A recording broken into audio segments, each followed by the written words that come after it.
कृपा बनी रहे, आपका सानिध्य बना रहे। हम जीवन में कभी आपके नाम को भुलाए ना।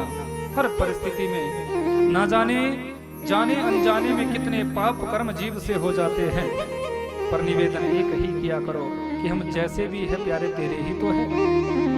अच्छे हैं बुरे हैं जो कुछ भी है प्यारे तेरे है, क्योंकि तेरे नाम का आश्रय लिया है तो बस नैया डुबाना मत, भवसागर से पार नैया लगा देना। यही निवेदन भक्त को भगवान से करना चाहिए। प्रहलाद जी के ऊपर भगवान ने कृपा करी। इन्हीं प्रहलाद जी के वंश में आगे चलकर विरोचन हुए और इन्हीं विरोचन के पुत्र का नाम है राजावली। जो राजावली जिन्होंने त्रिलोकी को ही अपने अधीन कर लिया था। देवता जब त्रिलोकी से विहीन हो गए तो देवताओं की माता अदिति आज कश्यप जी के पास गई कि मेरे पुत्रों को स्वर्ग की प्राप्ति कैसे होगी। तो कश्यप जी ने पयोव्रत का विधान बताया। माता अदिति ने पयोव्रत किया तो पयोव्रत के प्रभाव से साक्षात नारायण महाप्रभु प्रकट हुए। माता अदिति ने निवेदन किया, प्रभु मेरे पुत्र स्वर्ग से विहीन हो चुके हैं, मैं चाहता हूं, मेरा निवेदन आपसे बस इतना है कि मेरे पुत्रों को स्वर्ग की प्राप्ति हो सके। आप राजा बलि से स्वर्ग का राज्य लेकर आए और मेरे पुत्रों को दे। भगवान ने कहा, मैया इसके लिए तो वामन बनकर मुझे राजा बलि के द्वार पर जाना होगा। तो आज मेरे परात्पर प्रभु वामन बनकर राजा बलि के द्वार पर गए हैं। बोले वामन भगवान ने की जय।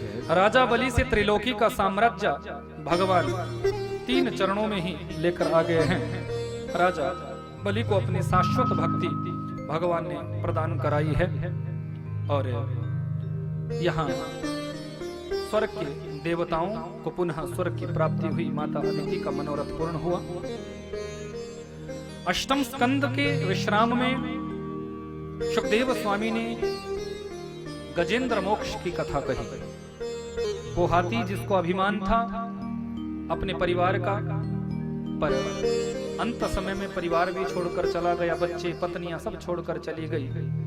अब भगवान को पुकारा है, गो कहा है विंद कहना बाकी है। मेरे भक्त वत्सल भगवान अवतरित हुए और इस गजराज को ग्रह से मुक्त किया है। गज और ग्रह दोनों की मुक्ति की है, अपने वैकुंठ का सानिध्य दिया है। बोले भक्त वत्सल भगवान की जय। नवम स्कंद में राम कथा का दर्शन क्योंकि सुखदेव जी ने करवाया, क्योंकि राम कथा हमारे जीवन में मर्यादा देती है। रामायण से जीना सीखो और भागवत से मरना सीखो। जीवन जीने की प्रत्येक कला हमें राम कथा सिखाती है। राम कथा हमें जीवन जीने की शैली सिखाती है। कैसे जीवन जिया जाता है, कैसे हमारे जीवन में किसके साथ संबंध होना चाहिए, कैसे हमारे जीवन का संबंध सानंद के साथ व्यतीत होता है, ये सब संस्कार हमें राम कथा देती है। भक्त वत्सल भगवान की बांके बिहारी लाल की नंद नंदन सरकार की कृष्ण कन्हैया लाल की, ये राम कथा का दर्शन है। क्योंकि जब तक हमारा जीवन मर्यादित नहीं होगा तब तक हमें कृष्ण कथा में प्रवेश नहीं मिल सकता। इसलिए कृष्ण कथा का प्रवेश पाने के लिए राम कथा सुनाई है, मर्यादित किया है।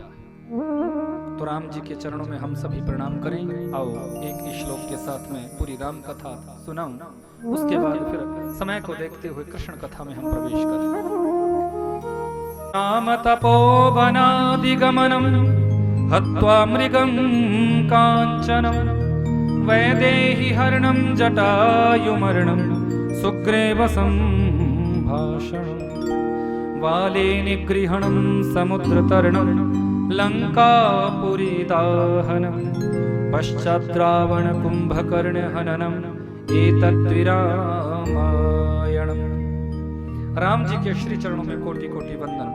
राम लखन भरत शत्रुघ्न जानकी जी पवन पुत्र हनुमान जी के चरणों में प्रणाम करते हुए आओ जरा हम सभी दसम स्कंद में प्रवेश करें। बोले सियावर रामचंद्र भगवान की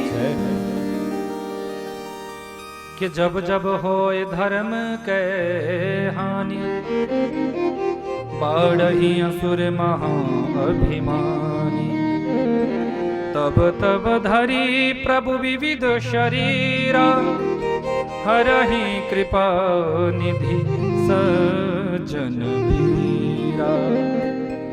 जब जब धर्म का ह्रास होता है, प्रभु प्रेमियों को कोई कष्ट देता है, तो इस धरती पर मेरे परात्पर प्रभु का प्राकट्य होता है।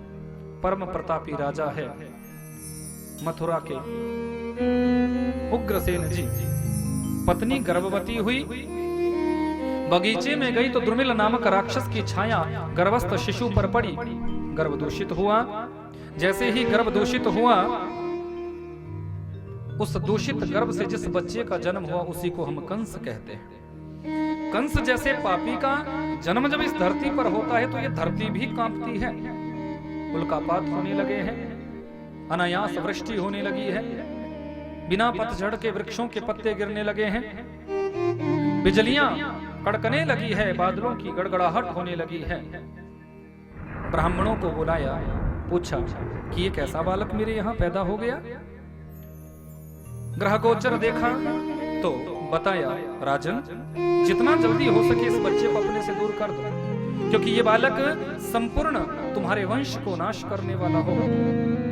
उग्रसेन जी लता पत्तों में लपेटा और यमुना जी में इसे प्रवाहित कर दिया।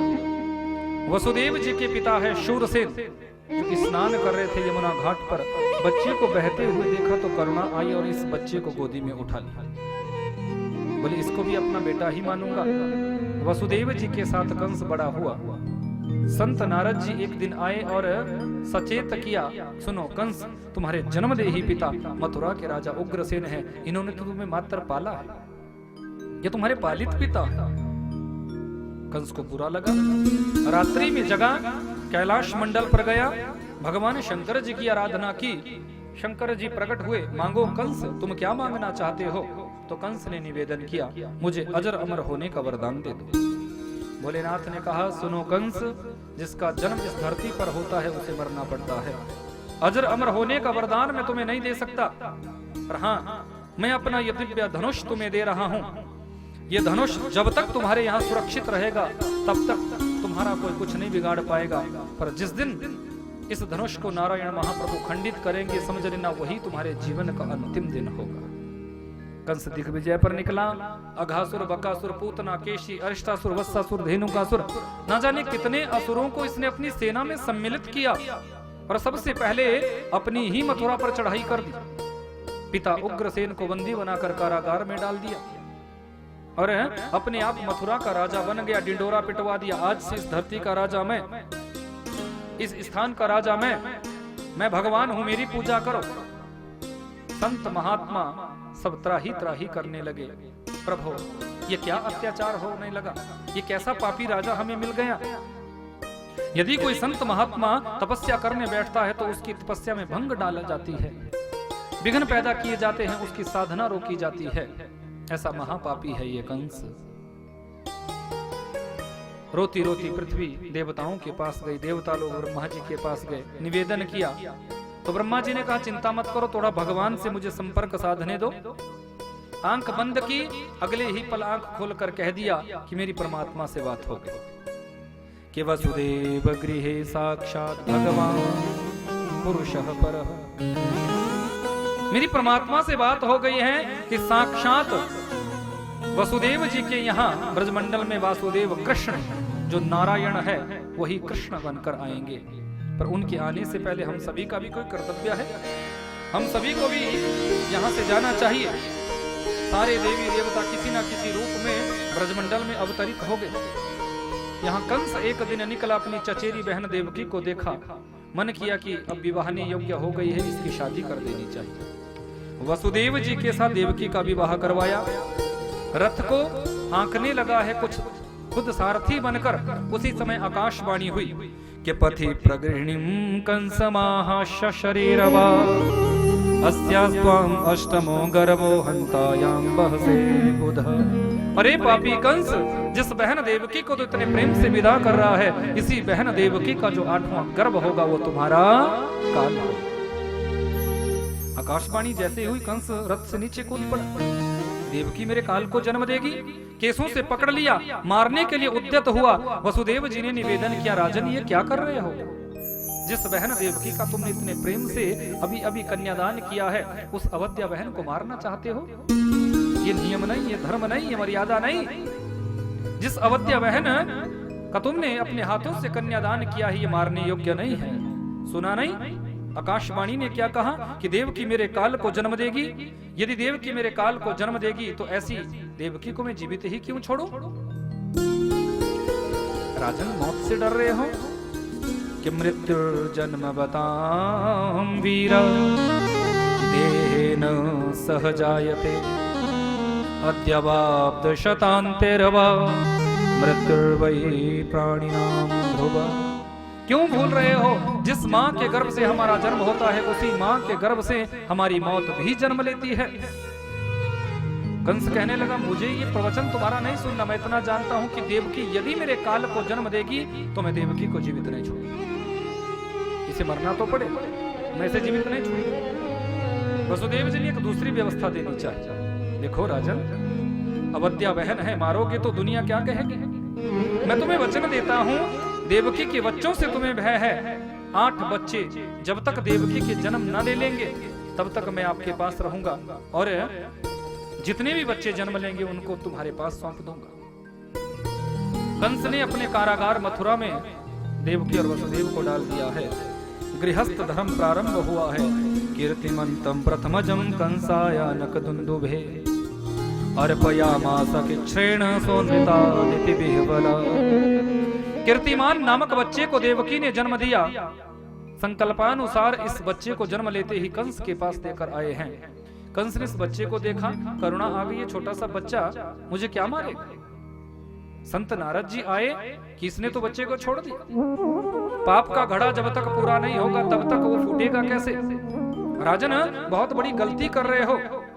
कमल पंखुड़ी को गिनना शुरू किया, पहली पंखुड़ी से 8वीं तक गिना, 8वीं से पहली तक गिना और कह दिया, राजन कौन पहला कौन 8वां तुम्हें क्या पता? कोई भी 8वां हो सकता है, कोई भी पहला हो सकता है। कंस दौड़ा है, देवकी के हाथों से इस बच्चे को छुटाया और शिला पर पटक कर इसे मार डाला है। 6 बच्चों को ये पापी कंस मार चुका है। 7वां गर्भ में आया है। ये 7वां कोई और नहीं, यही मेरे साक्षात शेषावतार है, बलराम जी है। मेरे परात्पर प्रभु ने योग माया से कहा, योग माया सुनो, आप मेरे इस कार्य को करो, क्योंकि यदि आज तुमने मेरे इस कार्य को कर दिया तो मैं तुम्हें जगदवंदित करवा दूंगा, घर घर में तुम्हारी पूजा करवा दूंगा। प्रभु आज्ञा करे मुझे कौन सा कार्य करना है। जाओ, माता देवकी के गर्भ से इस बच्चे का संकर्षण करो और माता रोहिणी के गर्भ से इस बच्चे का जन्म करवाओ। आज योग माया आई है, माता रोहिणी के गर्भ से इस बच्चे का जन्म करवाया। बोले शेषावतार बलराम जी महाराज की 8वां गर्भ में आया है।